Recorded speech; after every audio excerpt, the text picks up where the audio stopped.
எடுத்து தனது பையில் போடுவான். இவ்வாறாக ஒவ்வொரு தடவையும் நடைபெற்றது. அண்ணா எத்தனையாவது தடவையாக ரம்புட்டான்களை பறித்து போடும்போது முதலாக கூடை நிரம்பி காணப்படும். இத சொல்லியிருக்காங்க. ஒரு கூடையில 80 ரம்புட்டான் இட முடியும்னு சொல்லியிருக்காங்க. அதுல சொல்லியிருக்காங்க ஒரு தடவை அண்ணா 10 ரம்புட்டான் பறிச்சு கூடையில போடுறீங்களே, தம்பி 3 ரம்புட்டான் எடுத்து அவரோட பைக்குள்ள போட்டுருவான்னு சொல்லியிருக்காங்க. அப்ப கடைசி தடவையில அண்ணா 10 ரம்புட்டான போட்டா தம்பி எடுக்க முடியாது. ஏனென்றா அது அப்பயே முதலாக நிரம்பி இருக்கும். அதனால நாங்க 10 கழிப்போம். 10 கழிச்சா 70. இப்ப நாங்க இந்த 70 7ஆல பிரிப்போம்.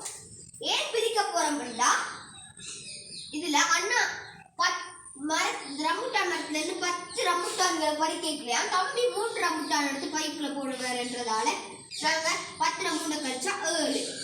அப்படி ஒவ்வொரு தடவையும் நடைபெற்று கொண்டு போயிட்டோம். அப்ப இந்த 7 நாங்க இந்த 70 7 வகுக்க போறோம். 70 7 வகுத்தா 7 1 7, இங்க மீதி 0 0, அடுத்த 7 0 0.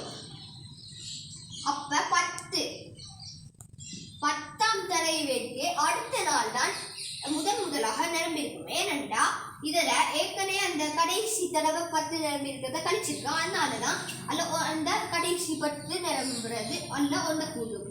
ஒன்றை கூட்டினா 11. அப்ப 11ஆம் தடவை முதலாக ரம்புட்டான் கூடை நிரம்பி இருக்கும். நன்றி.